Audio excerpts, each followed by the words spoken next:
Ew, no. Yeah. No, that one matches me. What's up, beautiful people?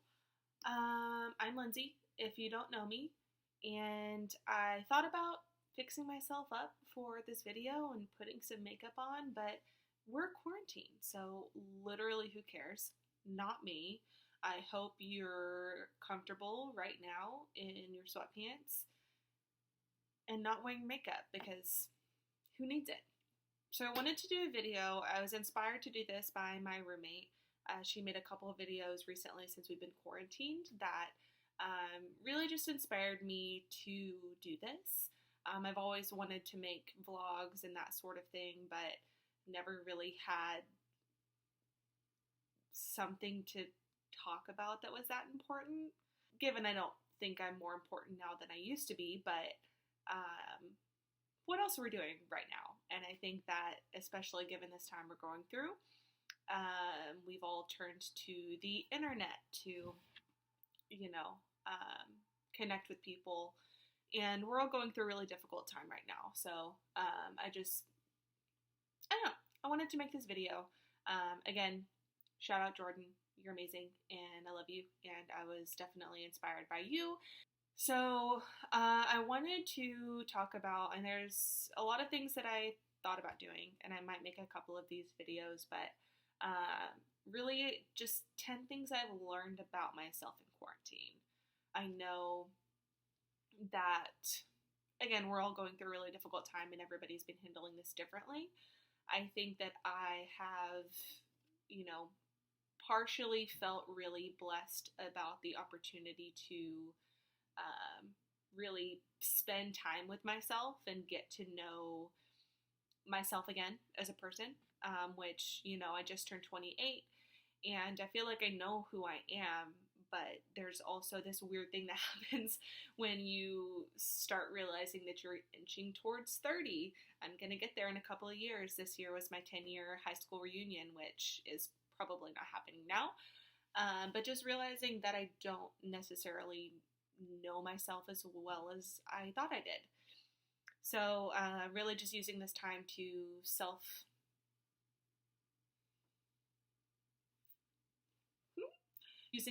for self-introspection and really focusing on myself.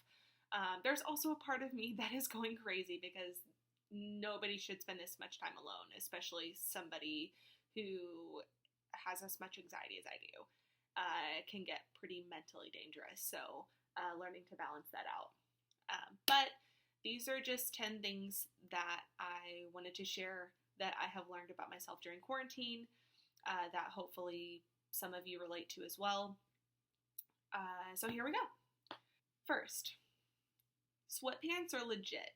Like, seriously. Like, I honestly might not go back to wearing actual pants again. Like, I don't, like, sweatpants are great. Like, these that I bought from Petals and Peacocks, which this is not an ad, I just love Petals and Peacocks. They're my Dream Lover sweats, and they have this cute little kiss on the pants, and the matching jacket, and they're soft, and the hoodie is a perfect size, and honestly, y'all might have to just deal with this being my new look whenever we're not quarantined anymore and I go back to work. I might have invested in every single line of sweat pantsuits that Petals and Peacocks has put out, and that might just be my new fit. So sweatpants are legit. That's my first. 2, I spend way too much money going out to eat and ordering takeout, which I think is really important, and especially given this past weekend and, the restaurants reopening. I've been trying to support our local restaurants as best I can. I live right by Tyson's, bless, ordering to go, and, some other places. I know that that's important, but also for my personal finances. I didn't realize how much of my money goes towards literally just eating at restaurants and eating out and ordering fast food. because now that I've been forced to go grocery shopping and actually eat at home, I've saved so much money. Like, it's ridiculous. And I feel like I owe my mom an apology for not believing her when I went off to college. When she said, "Don't eat takeout all the time, Lindsey. Cook for yourself and go to the grocery store." Sorry, Mom. You're right. 3, it is okay to say no, even if you don't have an excuse. I have personally found myself, especially in quarantine, saying yes to every single Zoom happy hour and house party call and FaceTime and this thing online, and there's so much technology and we're trying to stay connected to each other, which I think is super important. But taking care of your mental health and taking time for yourself is also important. And I think I've found myself making the excuse of, oh, well, we're all just at home. I don't have an excuse or something to blame this on. I can't say, oh, I have plans, or oh, I have to go home to do this, or oh, whatever you say to people. I don't have any of those excuses anymore, which has been very enlightening to me because I realize that's not necessary. Even whenever the world goes back to normal again and we're not social distancing, you don't need an excuse to turn down an invitation to do something. If you don't have the mental rewind. If you don't have the mental capacity for a Zoom happy hour when you finish your work from home shift and you're tired, then just say no. That's totally fine, and you don't need an excuse for that. 4, self-care is even more important when you have too much free time than when you have too little free time. And I talk about self-care a lot on my Instagram page. And I think that that's very important. I know there are a lot of misconceptions about self-care, and I have found myself getting caught in that spiral as well, thinking, self-care is the taking a bubble bath, or, drinking a glass of wine and reading a good book, or, any of those things that you see people talking about self-care, and that is self-care. But especially during this time where we're all at home, isolated, social distancing, self-care is so much more important. And that's not the only thing that it looks like. Self-care also looks like going to bed early, drinking a glass of water when you get dehydrated, eating healthy, exercising 3 times a week. Sometimes self-care looks like sitting in the middle of your floor and having a breakdown. And that's okay. Sometimes you need to have a good cry, or get through that panic attack, or have a moment where you need to just feel those emotions. Allowing yourself to experience all of those things. Anything that's going to be emotionally beneficial for you. That is self-care. And keeping that in mind while we're going through this time, and not getting caught up in the aspects of what we think self-care is super important. And really just taking care of yourself, because just because we have more free time to spend by ourselves at our house doesn't mean that is always a mentally positive thing. 5, social media and the internet as resources can be both amazingly beneficial and extremely crippling. And I've always been a very big proponent of social media. I use social media to promote my music. I'm a musician, I write songs, I just came out with an EP, self-plug. And social media has been a really great way for me to promote that, stay connected to people who might enjoy my music, also staying in contact with my friends, family. I use Facebook to stay connected to a lot of my family members. I have a lot of friends from high school that are on Instagram. I, use Twitter, things like that. I'm still a huge proponent for that. One thing I think that has always been there is the negative side of social media and the hate that is involved in that.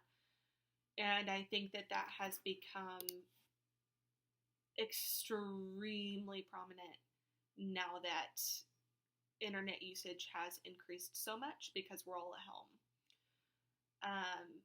And the reason, I'll, kind of give an example here, the reason that I included this on the list.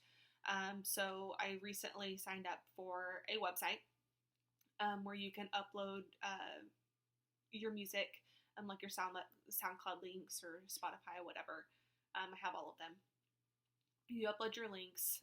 You can submit them to like influencers and blogs and YouTubers and things to get featured. But they have a section of the website that's called Hot or Not. And me being a first-time user to this site, I uploaded my music there during the first 2 weeks of quarantine, and I was at home. I had all this free time, and I decided, hey, I'm going to use this to get online and really start promoting my music to people who don't know me, strangers. I'm going to get it out there, and I'm going to, start growing my network and influence of people who want to listen to what I have to say and get some feedback, And I thought that it was going to do really great things for me, but what I ended up getting was a lot of hate. And I just think that that's something to be mindful of. And that was definitely a lesson for me through all of this. I, obviously use social media as a huge tool. I use it a lot, and I will probably still continue to do that. But it was definitely a lesson for me in not putting as much weight into the responses and the feedback of it, not putting as much weight into what people have to say about me online, because that's not always going to be constructive, and it's not always going to be positive. Sometimes it's just downright hateful. Like the guy who told me that I sounded like a tone-deaf Meghan Trainor singing on a Lil Uzi beat. That wasn't constructive. In my personal opinion, not true. I put a lot of time and effort into that song and writing it and recording it, and sometimes people just are hateful to be hateful. So really teaching myself to stop putting as much weight into what people think, because I definitely think I put too much weight in that. 6, guided meditation is so underrated. And I have done it in the past a little bit, like throughout the years, here and there, tried some basic guided meditations. At the beginning of quarantine, I paid for the premium Headspace app. I'm not sure if anyone's familiar with Headspace.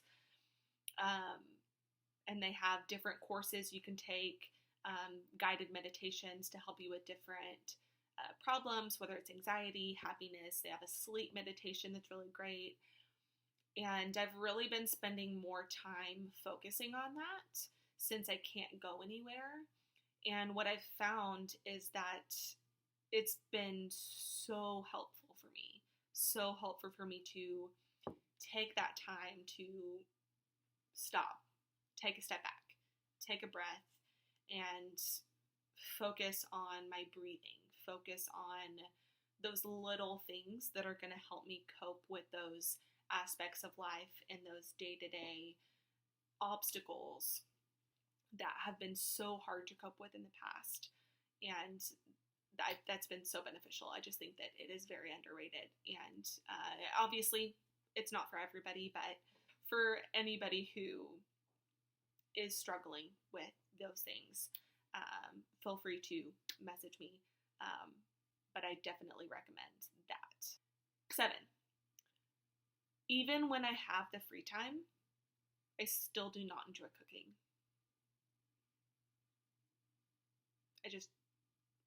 I really don't. I don't like anything about the process. I don't enjoy it. I could have a whole day to not work, not do anything, all this time to cook these meals, and I have absolutely no interest in spending my time cooking. I can, and I will, but I have no interest in it. 8, there's definitely such a thing as spending too much time alone, which I know I've already talked a little bit about in the very beginning of this video, but there's definitely too much. Yeah. I'm, going to make a mental note of this time for the future when my social anxiety is telling me to lay at home all weekend and not go out and not talk to anybody. And I'm going to say, hey, remember that time that you spent a month and a half at your house by yourself without seeing anybody and how miserable that was and how crazy you drove yourself? Yeah. Go to brunch. It'll be fine. 9, people matter. And we need to be kind to one another. And I know a lot of people have a bunch of different opinions on what's happening right now. And that's not my point of any of this. And I do want to be very clear about that. My point isn't to pick a side or to point fingers at anybody, but really just say that, especially during this time, the most important thing we can do, no matter what your opinion is or what your personal experience has been throughout this situation, to be kind to one another. And I think that is a lesson that I I talk about a lot in my life in general, prior to all of this happening. I think that is one of the most important things as a society, personally, that we can practice, is just being kind to one another, because you don't know what somebody else is going through. The only person who will ever really know what you're going through is yourself. So I challenge everyone to just keep that in mind whenever you're having a terrible day or you're angry and you want to take that out on somebody. Absolutely take that out in any healthy way that you can. But before you take that anger out on another person, take a moment to think about, what if it were you in that other person's shoes? And just act in kindness and be kind to one another. Number 10.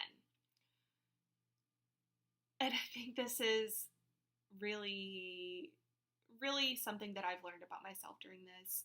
I've always tried to preach positivity, and I'm not always a positive person. Nobody is 100% positive all of the time.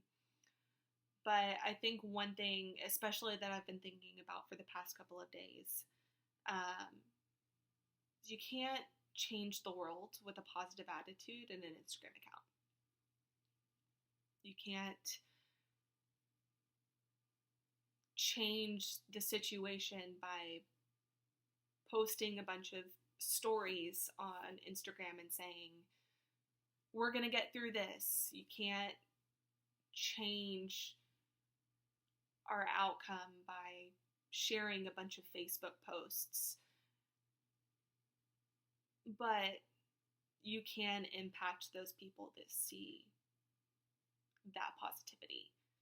And you can make the biggest impact that you can on as many people as possible and hope for the best.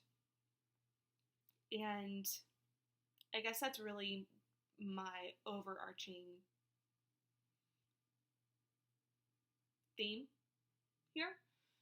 Is that the word?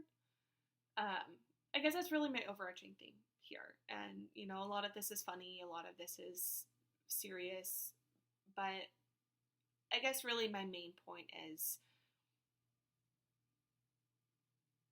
something that I'm going to continue to work on more is just spreading positivity in the ways that I can, because there are a lot of things that I'm angry about right now. I am not personally dealing with this very well at all.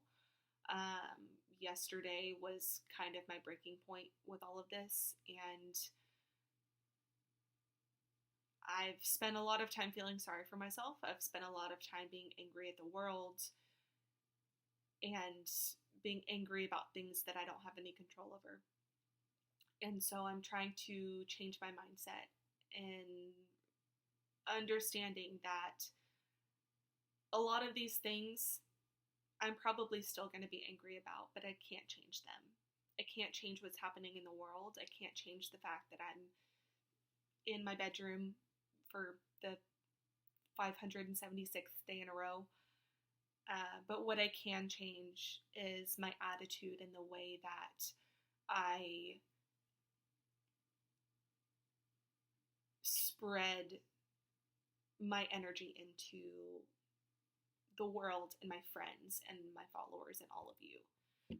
That is one thing I can change. So I hope this has been enjoyable, and I hope you have gotten something out of it. Thank you so much for being here and watching. I will probably make some more videos. Who knows what about? I don't know. Make sure to subscribe. Follow me. Follow me on my music Instagram. It's LindseyTDaniel Music, and I'll put that in the bio for updates about my music. I'm working on a lot of really great stuff. And you can follow me on Facebook, Instagram, Twitter. I'm on all the things. If you need anything, send me a message, write a comment. If you need somebody to listen, let me know. Reach out to somebody, friend, family member, and remember that even though we're isolated, we're not alone.